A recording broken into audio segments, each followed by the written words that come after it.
Osprey Funds CEO says US will approve Bitcoin ETF in 2022 at earliest.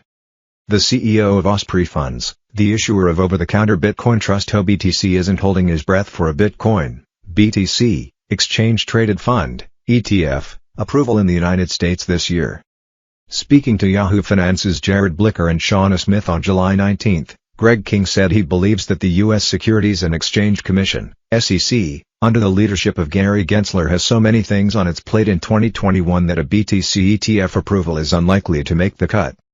King recalled the hype in the crypto industry surrounding Gensler's appointment, who, while fairly non-committal in his statements about crypto regulation thus far, is nonetheless well known for his work teaching courses on blockchain at the Massachusetts Institute of Technology in recent years.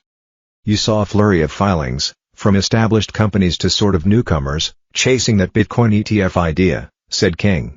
The CEO has himself been in conversation with SEC staff for several years, as Osprey, the parent firm of Osprey Funds, had filed for its own Bitcoin ETF back in 2017.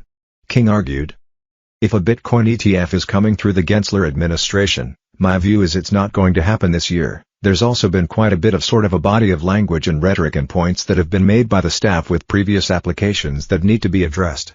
And so this isn't a slam dunk."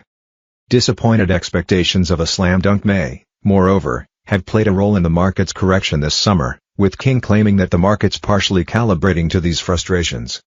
While for King, the high number of Bitcoin ETF applications in the U.S. earlier in the year fed into Bitcoin's extraordinary 2021 bull run, with their stalling later contributing to a downturn, he also added that recent hawkish regulatory remarks in the U.S. regarding private stablecoins has not been particularly helpful for Bitcoin or Ethereum. This week, U.S. Treasury Secretary Janet Yellen has told members of the President's Working Group on Financial Markets, aka the Plunge Protection Team, that the government must act quickly to establish a regulatory framework for stablecoins. Earlier this year, Yellen had also warned that the abuse of crypto has been an ever-growing problem. Over at the Federal Reserve, Jerome Powell has echoed Yellen's calls, saying that if stablecoins are going to be a significant part of the payments universe, then we need an appropriate regulatory framework which, frankly, we don't have. Related, Grayscale 100% committed to turning GBTC into Bitcoin ETF, CEO. Looking at this landscape, and given that crypto ETFs have already been approved in Canada, Europe and other jurisdictions, King said that the US is decidedly behind, but that's obviously by choice.